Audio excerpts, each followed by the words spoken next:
Sir, இப்ப இந்த பகுதிக்கு அந்த கிணறு வந்ததுன்னா உங்களுடைய வாழ்வாதாரம் எந்த அளவுக்கு பாதிக்கப்படும், என்ன மாதிரியான பிரச்சனைகளை நீங்க சந்திப்பீங்க?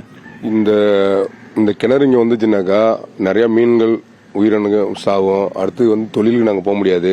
இதை நம்பி கிட்டத்தட்ட 50 கிராமம் இதை நம்பி காலங்காலமா பழிச்சிட்டு இருக்கிறோம். எங்க பாட்டா அந்த தலைமுறையா கடல் நம்பி தான் இருந்திருக்கோம். கடல் தான் எங்களோட தொழிலே, எங்களுக்கு கடல் தான். இதையும் மத்திய அரசும் மாநில அரசும் சேர்ந்து இந்த கடலுக்கு இது போட்டாச்சுனாக்கா நாங்க தொழிலே பண்ண முடியாது. எங்களால எங்கேயும் போய் ஒன்றும் பண்ண முடியாது. அதனால இதை முற்றிலும் இதை நிறுத்தணும். அடுத்து எங்களுக்கு முன்ன உள்ள கவர்மெண்ட் தடைப்பட்ட போல கவர்மெண்ட் தடை பண்ணி இது ஆழக்கடல்ல போடாத அளவுக்கு எங்களுக்கு சரி பண்ணி கொடுக்கணும். அதனால நாங்க இது கடலை நம்பி தான் இருக்கிறோம். கடல் இல்லைன்னா வேற எதுவுமே கிடையாது. மத்திய அரசுக்கு மாநில அரசுக்கு கடலை நம்பி நாங்க கோரிக்கை வைக்கிறது என்னன்னாக்கா, ஆழக்கடல் இதுல போடக்கூடாதீங்க. நாங்க ஏற்கனவே மீன் பிடிக்க விட மாட்டோங்க. எங்களுக்கு ஒரு கிணறு போட்டிருக்கும் போதே மீன் பிடிக்க விடல.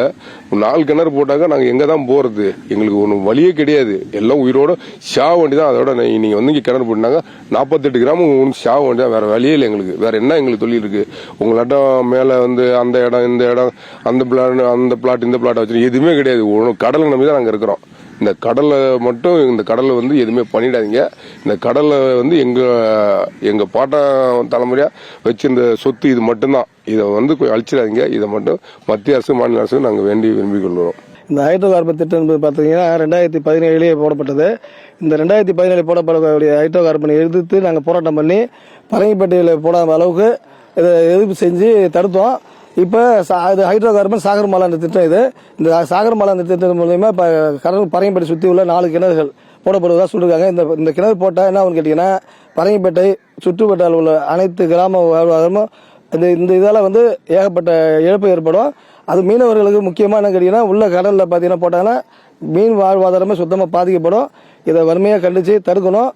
பாதுகாக்கப்பட்ட வேளாண் மாவட்டமாக அறிவிச்சதால கடலில் போடுறாங்க. இப்போ மத்திய அரசு கண்ட்ரோலில், தமிழக அரசு கண்ட்ரோலில் போடப்பட்ட நிலத்தில் தடுத்து நிப்பாட்டப்பட்டு பாதுகாக்கப்பட்ட வேளாண்மை மாவட்டமாக அறிவிச்சாங்க.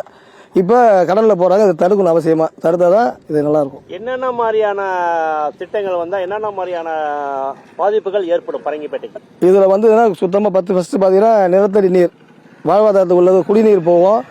மக்களுக்கு பார்த்தீங்கன்னா இப்போ ஏகப்பட்ட புற்றுநோய் இந்த மாதிரி நோயெல்லாம் வரும். அப்புறம் நமக்கு பொருளாதார ரீதி சுத்தமா எதுவுமே இருக்காத போயிடும்.